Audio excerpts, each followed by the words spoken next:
I know what you're gonna say. It has been quite some time since I made a video. Like actually like sat down and made a video. So my bad on that, y'all. Like I've been like ripping and running, and I feel like today is like the first day that my feet have kind of like touched the ground, even though it is not. But I have like a window of time, so I wanted to make this video really quickly. I'm gonna leave this in there because I think it's important to keep y'all up to date. Like I am human, you know, and it's just me, so I just want to keep it so real and just be straight up. So You smell that? I say, look here. I've been looking for you in the broad daylight with a flashlight, baby. Where you been? Yeah. I wanted to share with you guys, Instagram video was sent to me, and I was asked if the information that was provided in the video was true or not.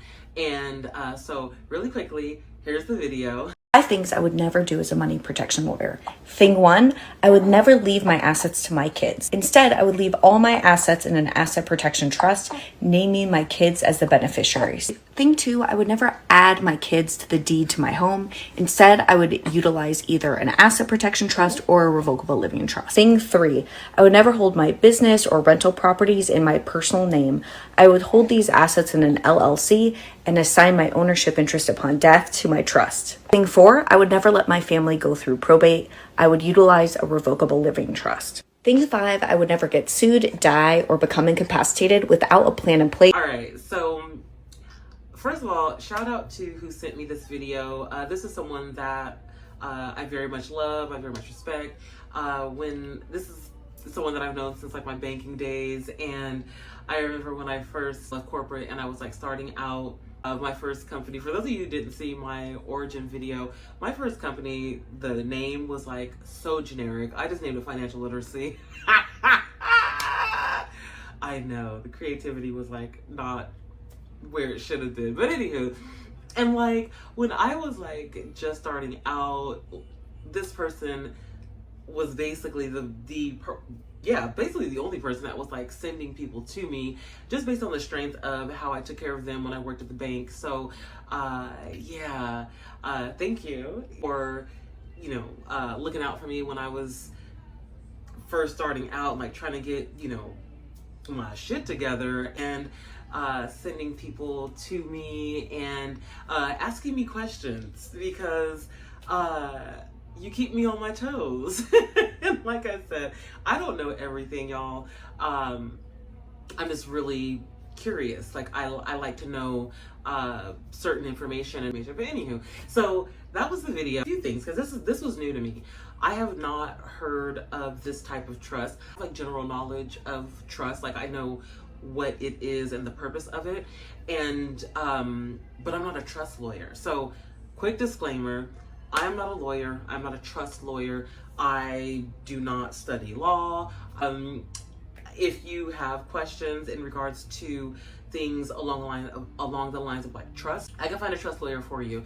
I know a lot of people from working at the bank, so you know, if this is something that you are interested in, or if you are in a space where you need a trust. And when I say in a space of needing a trust, I mean, do you actually have assets? And by assets, I mean like things of value.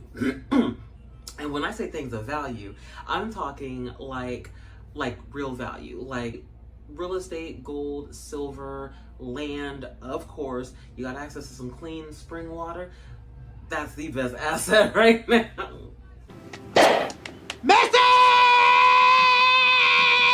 Businesses, of course, you most certainly need to have a trust. And there's like certain types of trusts, and this is just my knowledge. Again, this is not financial advice. I'm not a lawyer. This is just information that I have come across just by studying, reading different books, knowing people that are in these industries. The main types of trusts that you're going to run into is going to be the living trust, the revocable trust, and the irrevocable trust. I will place links to these specific types of trusts so you can do your due diligence.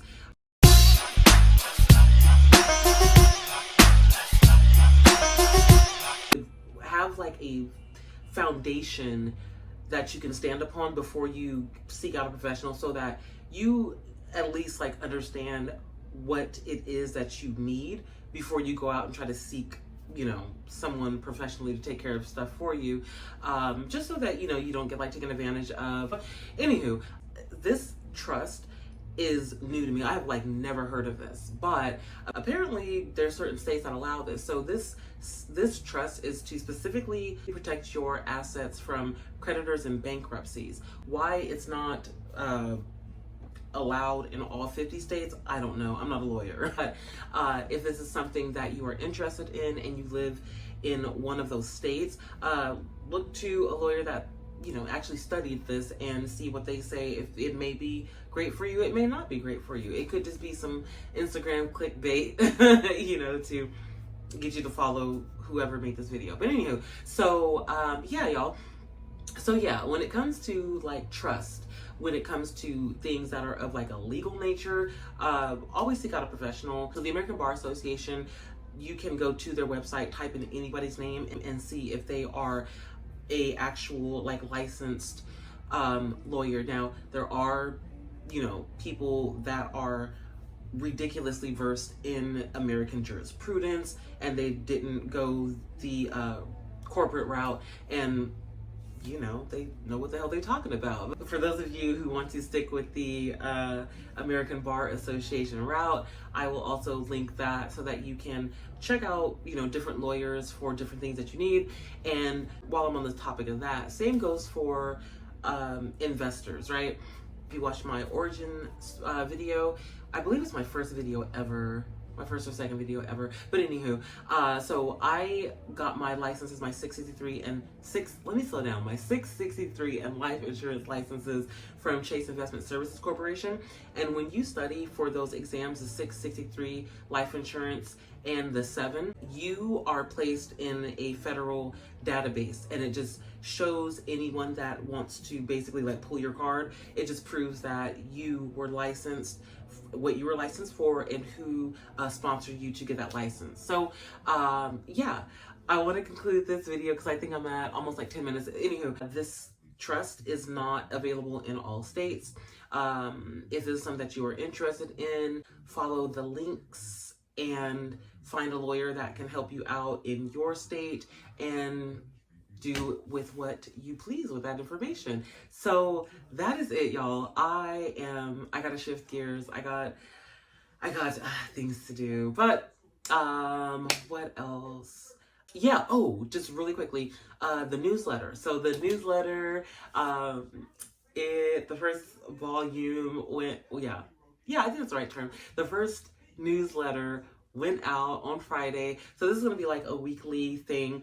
I'm going to start placing, I'm going to place myself on a schedule, because as things are being like added onto my plate, I don't want to get into a space where I'm not like, where I am not being social on social media. And I feel like I've just been like posting lately, so that even though I have my posts being automated, I'm gonna have like specific days where I will actually be like live on my phone hollering at you guys, so I can like shoot the shit with you guys and like catch up, see how y'all are doing, let you know how I am doing, just keep that human aspect. So yeah, y'all, it's just been crazy on my end, and I just want to check in with you guys, share that information, give you guys some resources. If you have any questions, leave them in the comments. Make sure that you set your notifications on whatever platform you are finding this at. My email it's somewhere. My email is somewhere where you can, if you need to get in contact with me, you know how to find me. So that is it. I hope that you guys have been amazing. Stuff was getting weird, but yeah, just wanted to send you guys some love and just say hello. And it is Sunday as I'm recording this, so happy Sunday, and you guys have an amazing week.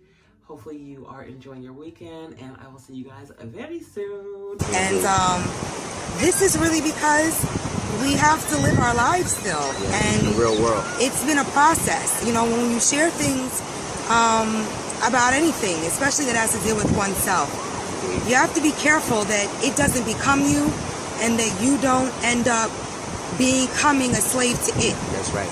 So that was for a certain section in time, and that section in time has passed, because that's what happens when you're here. Time evolves, things evolve, things shift, and hopefully you're shifting with them.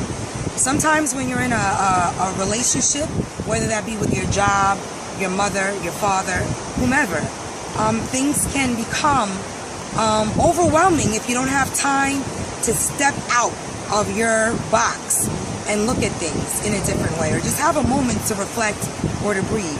And I agree 100% with what Samin is saying. It becomes really apparent when you are striving to do something consistently in a medium that requires a lot of consistent energy and energy transference constantly.